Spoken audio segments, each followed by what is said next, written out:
Today we are going to discuss about egg freezing. Since the practice of ART has been started, there has been so many advancements in the technologies to increase the success rate, out of which egg freezing, which is also known as vitrification, has become a boon to us. Let's discuss egg freezing in detail. In this process, we can freeze human embryos, egg, sperm in liquid nitrogen at minus 190 degrees Celsius temperature.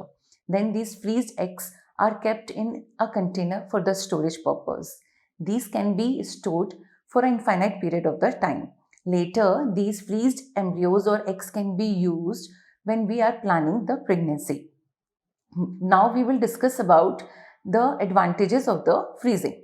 One of the most common advantage of freezing is in PCOS patient. Such patients are at high risk of ovarian hyperstimulation syndrome, which is also known as OHSS. We can avoid OHSS in such patients by avoiding transfer in the same cycle of the pickup. We can freeze the embryos and then we can use these freezed embryos in next cycle when the hormonal level of the body has reached the normal. Even in the case of the fresh transfer, remaining embryos can be stored and can be used later for the next cycle or for the next pregnancy. Now we will discuss another. One of the most common use of freezing is nowadays is social freezing. As we all know, as the age advances, the quality and the number of egg start to deteriorate. In today's time, there are so many couples who are planning their pregnancy later in their lives because they are prioritizing their career over their family planning. So they are planning their pregnancies in late 30s or even in early 40s.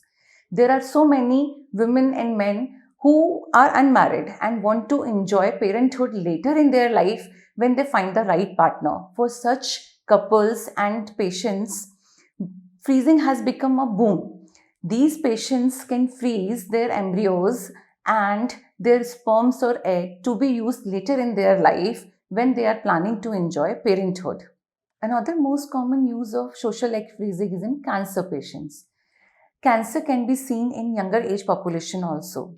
The treatment of cancer is chemotherapy or radiotherapy, which is gametotoxic, means it can destroy egg and sperms permanently. So in such patient, we advise before starting the treatment, they can freeze their eggs and sperm, and when they are cancer free or disease free, they can use their freezed gametes to plan their pregnancy. One of the most famous example of egg freezing is actress Lisa Ray. She was diagnosed with multiple myeloma, which is a blood cancer. Before starting the treatment, she freezed her eggs when she was diagnosed. When she was disease free, she used her freezed gametes and become a proud mother of twin babies.